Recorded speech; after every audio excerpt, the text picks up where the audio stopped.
Peu importe ce que vous cherchez, vous le trouverez. Donc si vous voulez changer votre vie, vous devez changer votre physiologie et votre attention. Comment passer de timide à confiant et comment améliorer les résultats que vous avez dans votre vie, peu importe le domaine. C'est justement le sujet de notre vidéo avec Tony Robbins.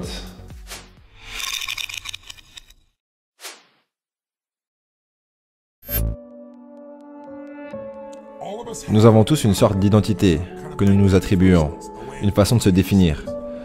Et les êtres humains ne s'éloignent généralement pas de cette identité. Donc si vous vous considérez comme une personne conservatrice ou une personne timide, je sais de quelle façon vous bougez dans une certaine mesure. Je connais vos expressions faciales, vos mouvements, la façon dont vous utilisez votre corps.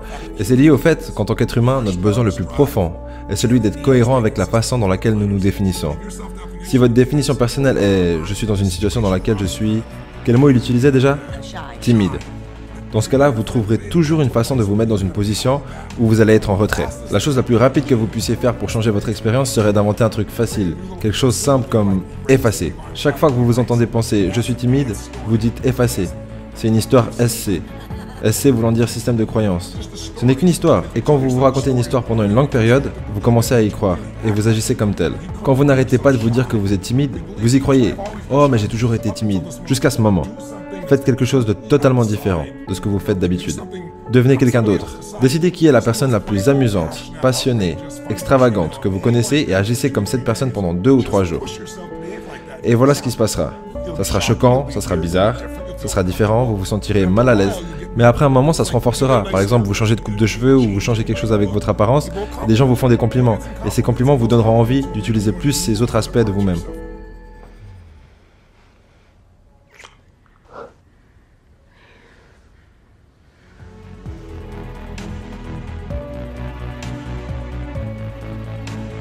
Une chose qui m'a énormément aidé dans mon développement personnel, c'est la réalisation que mes pensées n'étaient que des pensées.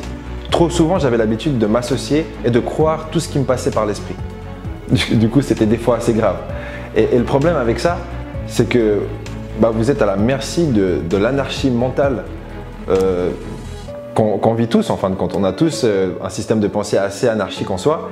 Et du coup, de réaliser qu'une pensée n'est qu'une pensée et que vous n'êtes pas obligé de créer une association avec cette pensée, c'est le premier point. Le deuxième point, c'est de réaliser aussi que vous pouvez refuser une pensée. Et le troisième point, c'est de réaliser également que vous pouvez la remplacer. Et du coup, quand Tony Robbins dit, par exemple, vous pensez « Oh, qu'est-ce que je suis timide » et il dit « effacer », en fait, vous dites consciemment à votre subconscient que vous voulez effacer l'idée. Et à force de le faire, l'idée arrêtera d'apparaître dans votre esprit. Et idéalement, ensuite, ce que vous pouvez faire, c'est choisir une autre phrase qui dit l'opposé, donc qui affirme à quel point vous êtes confiant. Et c'est comme ça que vous changez en fin de compte votre timidité et que vous la transformez en confiance. La plupart des gens ont une croyance par rapport à qu'est-ce que leur vrai potentiel. Peu importe ce que tu leur dis. Et ça affecte le nombre d'actions qu'ils entreprennent. Et bien sûr, ça affecte leurs résultats et ensuite, ironiquement, ces résultats renforcent leurs croyances. Et ensuite, leurs croyances affectent leur potentiel. Disons qu'une personne a un potentiel illimité, on est tous d'accord sur ça, mais elle entreprend que très peu d'actions et du coup obtient peu de résultats. Parce que cette personne commence avec un problème dans son système de croyance. Elle ne croit pas, ça ne m'arrivera pas à moi. Peut-être pour Frank Kern parce qu'il a des beaux cheveux, ou peut-être toi parce que tu as tellement de motivation, mais ce n'est pas pour moi. Ou peut-être Tony Robbins parce que c'est un taré avec des grandes dents, peu importe le processus de pensée, ils ont ce problème. Mais ce qui arrive, c'est que si vous croyez que vous avez très peu de potentiel, quelle quantité d'actions allez-vous entreprendre? Aucune. Ou un petit peu. Et quand vous avez un petit peu de potentiel avec un petit peu d'action, quel genre de résultats obtenez-vous? Des petits résultats misérables. Et quand vous avez des petits résultats misérables, qu'est-ce que ça fait à votre système de croyance? Vous êtes là, tu vois, je t'avais dit que ce serait une perte de temps, je t'avais dit que ça ne marcherait pas. Et ensuite, vous utilisez moins de potentiel, entreprenez moins d'actions, avez de moins bons résultats, et votre système de croyance s'affaiblit. Et ce cycle se nourrit de lui-même jusqu'à ce que vous soyez dans une spirale descendante. C'est toxique et automatique. Maintenant, qu'est-ce qui se passerait si quelque chose venait vous remplir d'une certitude absolue? Pas quelque chose où je crois que, mais quand vous savez. Dans votre cas et dans le mien également, nous savions parce que nous n'avions pas d'autre choix. Parce que nous avions brûlé le bateau. Donc il n'y avait pas d'autre option. On devait trouver une solution. Parce qu'on ne pouvait juste pas vivre comme ça. On l'a tous fait de façon différente, pour des raisons différentes, mais en soi c'était ça. Si vous atteignez un niveau de certitude, ça marchera. Je vais trouver une solution et si ça ne marche pas, j'en créerai une. D'un coup, vous profitez de plus de potentiel. Et quand vous avez confiance en votre potentiel, vous entreprenez des actions massives. Et quand vous entreprenez des actions massives et que vous y croyez vraiment, vous obtenez des super résultats. Et quand vous obtenez de super résultats, votre cerveau vous dit « Ah, tu vois, je t'avais dit que j'étais un bon. Je t'avais dit que ça marcherait. Maintenant, c'est encore plus fort. Vous profitez d'encore plus de potentiel, entreprenez plus d'actions et obtenez plus de résultats. C'est comme ça que vous êtes passé de $300 la semaine à 2500 en 5 jours, à $100 000 en un mois et à $1 million en une journée. Et ça crée un élan. C'est pour ça que les riches deviennent plus riches et les pauvres deviennent plus pauvres. Du coup, certaines personnes se disent, bon, je vais entreprendre plus d'actions. Je vais essayer de lancer ce produit, je vais essayer. Ils viendront vous dire qu'ils l'ont fait. C'est comme un vendeur qui toque aux portes. Et il toque à une centaine de portes et dit, Tu voudrais pas un de ces trucs là? ouais, c'est exactement ça. Et même s'il ne le dit pas verbalement, son visage le dit. Parce qu'il ne croit pas vraiment que ça fonctionnera. Donc sa voix, son corps, son exécution est tellement faible. S'il parle à 100 personnes, une d'entre elles achètera par pitié. Parce qu'elle ne voudrait pas que ce pauvre vendeur meure de faim. Mais il n'obtiendra pas de bons résultats. Donc la différence fondamentale pour les gens, c'est comment est-ce que tu crées plus de certitude quand le monde qui t'entoure ne t'en donne pas. Tu sors, tu essayes, tu veux gagner $100 000 en une journée, mais rien ne fonctionne. Comment est-ce que tu fais pour ne pas abandonner? La façon que j'ai utilisée est la façon que vous avez utilisée, et on ne l'a peut-être pas fait consciemment. On n'a pas changé notre potentiel, il était déjà là. Et ce n'était pas non plus d'entreprendre plus d'actions. Entreprendre plus d'actions sans conviction, ça ne marche pas. On a d'abord obtenu les résultats dans notre tête, ce qui nous a permis de se sentir certain, comme si c'était déjà arrivé. Du coup, comment visualiser ces résultats? C'est simple.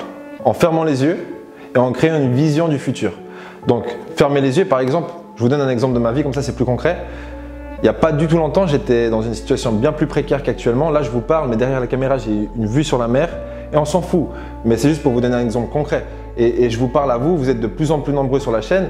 Et tout ce que je suis en train de vivre actuellement, j'ai commencé par le visualiser seul, chez moi, après m'être fait quitter et en étant dans une situation tellement galère.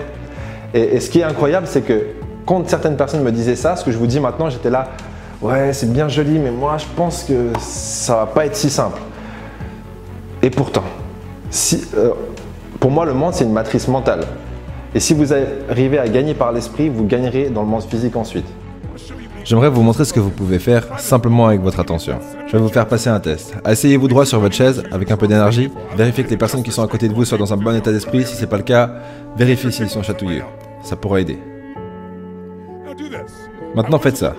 J'aimerais que vous regardiez tout ce que vous pouvez voir dans cette pièce et trouvez tout ce qui est brun. Aussi vite que possible. Cherchez du brun, cherchez du brun, cherchez du brun. Regardez autour de vous, continuez à chercher du brun, cherchez du brun. Maintenant, fermez vos yeux. Je vais vous faire passer un test. Avec vos yeux fermés maintenant, criez haut et fort tout ce que vous avez vu qui était rouge. Si vous voyez beaucoup plus de brun que de rouge maintenant, dites yes. Ouvrez vos yeux. Maintenant, cherchez du rouge. J'aimerais que vous cherchiez du rouge partout. Cherchez du rouge, tout ce que vous trouvez qui est rouge. Cherchez du rouge, cherchez du rouge. Levez votre main si vous avez trouvé plus de rouge cette fois et dites aïe. Pourquoi est-ce que vous avez vu plus de rouge cette fois? Parce que cherchez et vous trouverez. C'est ça. Peu importe la chose sur laquelle vous vous concentrez, vous finirez par la trouver. Pour tout vous dire, vous finirez même par la trouver quand elle n'est pas là. Combien de personnes parmi vous avez vu du bordeaux et décidé d'associer ça au rouge pour avoir une chose de plus à compter? Levez la main et dites aïe. Vous voyez, peu importe ce que vous cherchez, vous le trouverez. Donc si vous voulez changer votre vie, vous devez changer votre physiologie et vous devez changer votre attention. À part ça, à quelle vitesse est-ce qu'on peut changer ça? À quelle vitesse? En un claquement de doigts, dès que vous avez changé votre conditionnement. C'est tout ce que vous avez à faire. Et vous pouvez le faire rapidement. Vous pouvez le faire avec une question ou deux. Essayez ça maintenant. Posez-vous cette question dans votre tête. Quel élément dans votre vie, si vous le vouliez, de quel élément seriez-vous fier? Si vous voulez vous sentir fier, pas si vous vous dites non, je ne devrais pas être fier. Si vous vouliez vous sentir fier, de quoi seriez-vous fier dans votre vie aujourd'hui? Vos enfants, votre santé, votre corps, un problème auquel vous avez fait face au lieu de l'ignorer, vous l'avez attaqué et réglé? De quoi pourriez-vous être fier aujourd'hui, si vous souhaitez vous sentir fier? Combien de personnes arrivent à trouver quelque chose? Et quand vous pensez à cette chose qui vous rend fier, quel est l'élément dans cette chose qui vous rend fier? Sur quel élément êtes-vous concentré pour être fier? Comment est-ce que vous respirez quand vous commencez vraiment à vous sentir fier? Quelle expression faciale apparaît sur votre visage quand vous vous laissez être fier? Qu'est-ce que ça vous fait?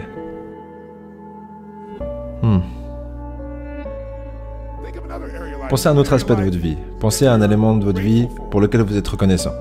Si vous êtes là, non, je ne suis pas reconnaissant. Mais si vous vouliez être reconnaissant, pour quelle raison le seriez-vous? Pour quelle raison pourriez-vous vous sentir reconnaissant?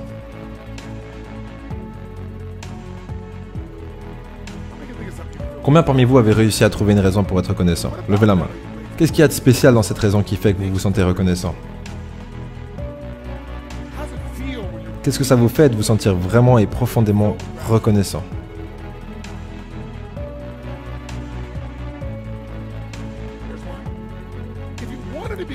Si vous vouliez vous sentir excité par rapport à votre vie maintenant, et que vous voulez casser la tendance qu'il y a autour de vous, qu'est-ce qui vous exciterait dans votre vie, si vous vouliez vraiment être excité?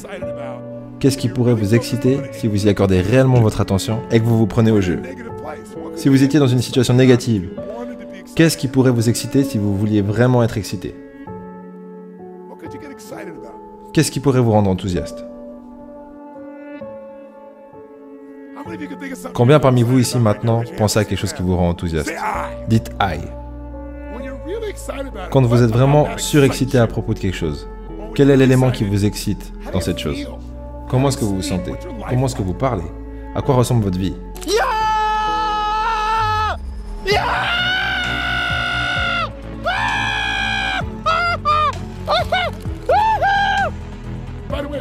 D'ailleurs, quand vous êtes excité, est-ce que ça a tendance à impacter les gens autour de vous? Absolument. D'ailleurs, est-ce que les gens... Dites-moi, qui se sent mieux maintenant qu'il y a quelques minutes? Levez la main et dites « I ». Pourquoi? Parce que l'attention est contrôlée par les questions. Si vous vous posez des questions différentes, pas une seule fois, mais continuellement, vous obtiendrez une réponse différente. Si vous vous posez une question pourrie, vous obtiendrez une réponse pourrie et un état pourri. Exemple, pourquoi est-ce que ça n'arrive qu'à moi? Ça n'arrive pas qu'à toi, mais le cerveau est comme un ordinateur. Posez-lui une question et il viendra avec une réponse. Parce que c'est tout ce que tu mérites, imbécile. Quelqu'un demande « Pourquoi je ne pourrais jamais être capable de perdre du poids ?» Tu peux perdre du poids, mais si tu continues à te répéter la question « Pourquoi est-ce que je ne pourrais jamais perdre du poids ?» ton cerveau vient et dit « T'es un porc ». Des questions pourries créent quoi? Des réponses pourries. Posez une meilleure question et obtenez une meilleure réponse. Donc vous l'avez compris, on finit toujours par attirer ce qu'on cherche. Mais du coup, comment attirer de meilleures choses? Simplement en se posant de meilleures questions. C'est pour ça que je vais vous donner 5 questions à vous poser tous les soirs avant de vous coucher. La première question c'est: quelle a été la meilleure chose qui s'est produite aujourd'hui? La deuxième question: qu'est-ce que j'aurais pu faire mieux aujourd'hui? 3. Quelle est la chose la plus importante que je dois accomplir demain? 4. Quelle nouvelle chose est-ce que je pourrais essayer demain? Et 5. Quelles sont les personnes les plus importantes dans ma vie et qu'est-ce que je fais pour elles? Désolé, je parle pas très bien le français. Ouais, vous êtes nombreux à l'avoir remarqué d'ailleurs. Et je me souviens que je disais la rejection au lieu du rejet. Et je parlais d'attracter quelque chose au lieu d'attirer quelque chose. Et du coup, on s'est décidé et on a lancé le Sunny Dictionary. C'est dans la description, c'est vrai en plus. Vous pouvez cliquer sur le lien, vous verrez. Et du coup, on va ajouter, donc on va remplir cette liste au fur et à mesure des vidéos et de mes erreurs pour que vous puissiez comprendre ce que j'essaie de vous dire. Voilà, ce sera tout. Et je vous laisse découvrir sans plus attendre le prochain épisode. Si vous n'êtes pas capable d'être cruel, vous êtes forcément la victime de ceux qui le sont.